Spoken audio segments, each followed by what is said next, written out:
From the pages of Wrestling Eye, July 1992, we are dropped into a pivotal transitional era in professional wrestling where the past, present, and uncertain future collided on every page. The issue opens with a dramatic editorial titled, "Is This the End of Hulk Hogan?" questioning whether the immortal Hulkster's time in the American spotlight has come to an end. Having just stepped away after WrestleMania 8, Hogan was conspicuously absent from WWF programming, and rumors of a full-time move to Japan began swirling, especially as Japanese promotions began billing him as the real world champion. Wrestling Eye doesn't confirm his departure, but the tone suggests that the golden age of Hulkamania may be closing. From there, the magazine turns its attention to WCW and the major shakeups that had brought the company back from the brink of collapse. Under the guidance of K. Allen Frey, WCW was shedding its stigma of instability and gaining credibility with the return of stars like Rick Rude and Steve Williams and the hiring of Jesse "The Body" Ventura as a commentator. With the Freebirds returning and Ron Simmons climbing the ranks, WCW was setting a tone that was more serious, more intense, and more ambitious than it had been in years. At the top of that resurgence stood Lex Luger, the reigning WCW World Heavyweight Champion. A full-length feature dives into his transformation from rising star to dominant champion, presenting him as a man with the look, the skills, and the confidence to carry a company, but also hinting at whispers that he might be on his way out, with WWF reportedly watching closely. In contrast to Luger's polish and power, the Bushwhackers are celebrated in a colorful character piece titled "Marching to a Different Beat." Known in the WWF for their wild antics and crowd-pleasing antics, Wrestling Eye reminds readers that before the comedy and the camera licking, Luke and Butch were brutal brawlers in the roughest territories of New Zealand and Puerto Rico. They weren't just lovable goofballs, they were survivors. Then comes one of the more intriguing and mysterious features in the issue. A short editorial titled "Missing" focused on the Ultimate Warrior. Gone from WWF TV with no explanation, Warrior had vanished as quickly as he returned. The magazine speculates on his absence. Was it a contract dispute, an injury, or something deeper? It doesn't claim to know, but the tone captures the buzz of the time.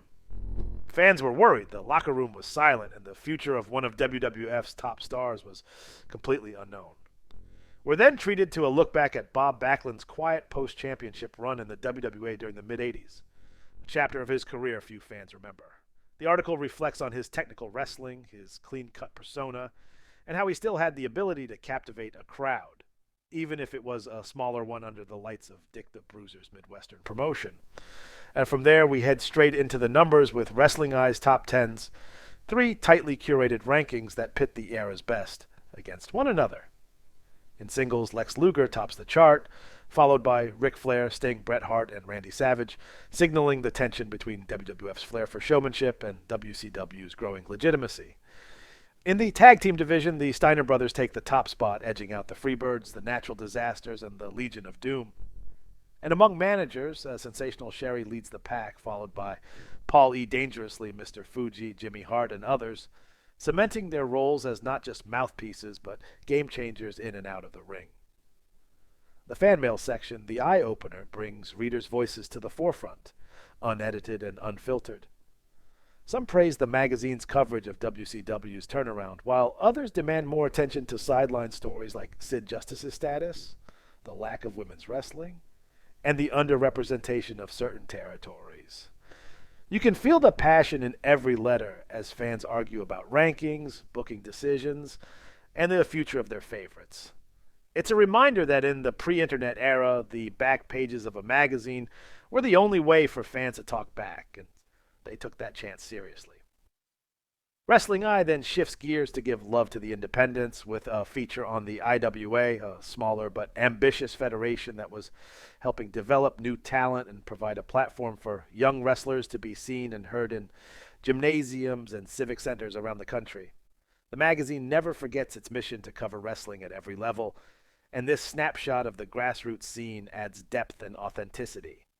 The closing sections are filled with nostalgia and fandom, ads for mail-order VHS tapes of classic WWF and NWA bouts, foam fingers, t-shirts, wrestler masks, and collectibles. There's even a revival of the female wrestling fan club where women fans could become pen pals and share their passion in a time before online forums and social media. Finally, the issue ends with a full-page pinup of Lex Luger, shirtless, flexing, and draped in the big gold belt, posing not just as a champion, but as a symbol of change. And beside him, a subscription form offers readers 5 issues for $10, a reminder that in 1992, this magazine wasn't just about coverage, it was about connection. Wrestling Eye's July issue captures a moment of flux, Hogan fading, Warrior missing, Luger rising, and WCW rebuilding itself from the inside out. It's bold, emotional, and dripping with mid-year momentum. If this journey brought you back to the summer of '92, then do what the Warrior would do. Like, share, and subscribe. Because the next issue, it might hit even harder.